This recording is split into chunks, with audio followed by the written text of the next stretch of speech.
Écoutez, Messaoud, bonsoir à tous déjà. Tout se passait super bien. Il y avait une super ambiance à Saint-Étienne avec plein de supporters marocains qui étaient venus voir cette affiche entre l'Argentine et le Maroc. Et puis, il se trouve que le Maroc a pris le match par le bon bout, mené 2-0. L'Argentine a réduit l'écart dans une ambiance franchement qui était incroyable, vraiment chaudron. Et en effet, de fin de match complètement rocambolesque, ubuesque, comme vous l'avez dit. Déjà, il y a eu 16 minutes de temps additionnel. Il faut savoir que les Argentins égalisent, vraiment au bout du temps additionnel. 16 minutes, c'est énorme. On n'a pas tout compris dans le stade. On n'a pas compris pourquoi il y avait eu 16 minutes parce que, certes, les Marocains traînaient un petit peu au moment de se relever quand ils prenaient un coup, mais on n'avait pas l'impression que ça méritait 16 minutes de temps additionnel. Et je pense que le but argentin a agacé une grosse partie des supporters, une partie des supporters marocains qui ont lancé des bouteilles et des gobelets quand les Argentins ont célébré ce but. Alors, que s'est-il passé? Alors, une fois que le match a été arrêté, on retrouve les images quasiment 2 heures après, à huis clos. On a évacué progressivement le public. Qu'est-ce qui s'est passé? Alors, ce qui s'est passé, c'est que déjà, il y a une partie du public qui a quitté le stade, pensant que c'était terminé. Moi-même, je suis descendue en zone mixte pensant que c'était terminé, parce que, en fait, l'arbitre a désigné les vestiaires et on pensait vraiment tous que c'était terminé. Et moi, il y a un officiel de Paris 2024 qui me dit « Ah non, c'est pas terminé du tout. Il reste du temps et l'arbitre va checker le VAR. » Et donc, je suis remontée en tribune de presse. Et là, il y a eu une annonce demandant aux gens d'évacuer le stade pour des raisons de sécurité. Donc, le stade a été entièrement vidé et on a attendu encore une bonne heure, 1 heure et demie avant que les joueurs reviennent sur le terrain pour s'échauffer déjà, d'une part. Et voilà, on voyait des joueurs qui venaient passer des coups de fil sur le terrain, qui attendaient, qui étaient encore en tenue, qui étaient en tenue, en chaussettes et en claquettes, en chaussettes et en chaussons.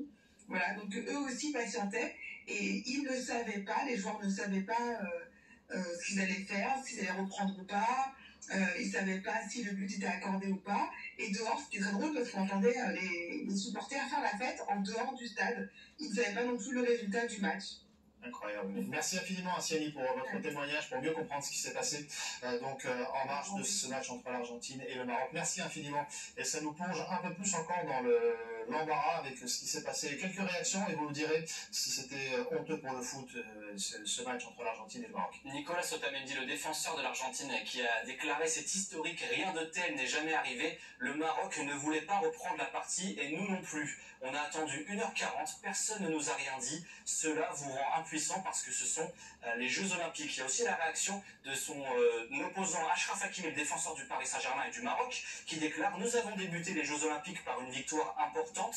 Je déplore l'attitude de certains supporters pendant le match qui a terni l'image de nos fidèles fans. Un tel comportement n'a pas sa place dans le football. J'ajoute Mascherano, par exemple, le sélectionneur argentin, ce qui a dit: c'est le plus grand cirque que j'ai vu de toute ma vie.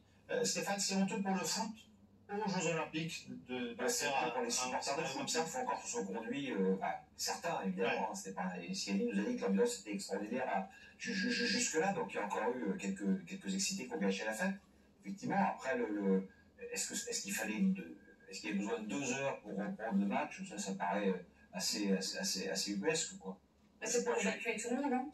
C'est vraiment un match. Je peux terminer. Je trouve ça hyper lunaire. Donc, ce qui est honteux, c'est aussi, je pointe l'attitude de certains supporters, mais c'était complètement lunaire. Tu ne savais pas du tout ce qui allait se passer. On parle de match suspendu, qui reprend, tu ne sais pas quand, 1h50 après, un petit échauffement pour 3 minutes. Ce but finalement annulé, mais après beaucoup de temps, en plus même de révision du VAR. Exactement. Donc c'est un petit peu, moi je trouve pas ça honteux pour le foot, la séquence en tout cas ce qui s'est passé, c'est plus lunaire, incompréhensible. Moi je comprends pas, je connais même pas les règles finales, 1h50 ça me semble beaucoup. Je sais pas si tu peux reprendre comme ça après, je sais rien, je connais même pas. L'argument de la sécurité, effectivement, oui, apparemment c'est ça, mais honteux je dirais pas, je trouve ça un peu abusé. Bon, ça me fait de la peine parce que ça arrive à Saint-Étienne, que j'y étais ce matin, j'y étais jusqu'à la mi-journée. Et il y avait une ambiance extraordinaire dans la ville, les supporters marocains et les supporters argentins aux mêmes terrasses de café, où ça jouait de la musique, enfin c'était canon, et à ma connaissance c'est encore le cas actuellement dans les rues de Saint-Etienne, donc c'est dommage parce que ça impacte l'image de ce tournoi d'ores et déjà. Et puis après, pour ce qui est des 18 minutes de temps additionnel, la FIFA qui effectivement ne sort pas de date FIFA pour le tournoi olympique, il faut quand même savoir que le tournoi olympique est quand même géré par la FIFA, qui ne sort pas de date, mais voilà. Et donc on retrouve les mêmes consignes qu'on a eues à la Coupe du Monde, ces mêmes consignes ubuesques de vouloir du temps effectif, un maximum de temps effectif de jeu, avec pas prolongation, c'est additionnel à rallonge, pardon. Bref, on a vu que du coup les autres fédérations qui étaient un peu souveraines dans leur pays avaient décidé de dire ok, on va faire un peu plus de temps effectif, mais on va pas dépasser 10 minutes à chaque match comme on l'avait vu au Qatar. Et la FIFA remet les deux pieds dedans. Peut-être qu'on va réduire ça avec. Moi, je vous trouve vachement gentil avec vos propos, en fait. Est-ce qu'on ne sait pas. En fait, c'est dramatique. La cérémonie d'ouverture, elle est dans à peine 48 heures. C'est n'importe quoi, les gars. C'est un truc de ouf. C'est-à-dire que les mecs ont ramené des pétards dans le stade, les autres ont jeté des bouteilles, c'est-à-dire qu'il faut interdire quoi, en fait. Non, mais c'est n'importe quoi. C'est-à-dire qu'on demande de mettre une sécurité, mais puissance 10 000 dans Paris, avec des flics, 45 000 mecs, des gendarmes, le GIGN, la BRI, le REN. Et là, c'est le premier match, c'est même pas encore, ça fait 2 jours, c'est le premier match des Jeux Olympiques. C'est le bordel, c'est n'importe quoi, c'est dangereux. Tu veux y aller avec ta femme, avec tes gosses? Tu peux pas. Comment tu fais? Tu fais quoi?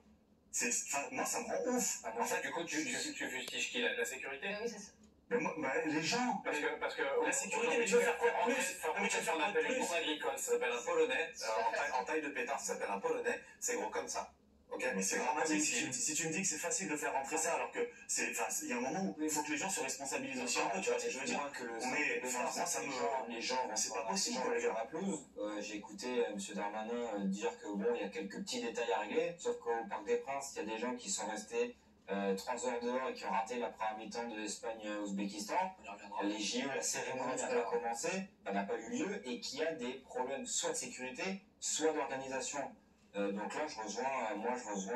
Moi, je voulais dire vachement gentil avec vos propos qui sont pas normales. On peut pas, moi, je parle de 11, alors pas pour le football, mais non, c'est ça, mais c'est pour la première image du jeu, c'est des mecs qui envahissent des pelouses, une compétition qui a retardé de 2 heures, des mecs qui leur ont remonté la compétition alors qu'ils ont payé leur place un peu petit paquet, parce que les places pour Espagne-Ouzbékistan, c'était pas c'était quand même pas donné pour aller voir un match au parc.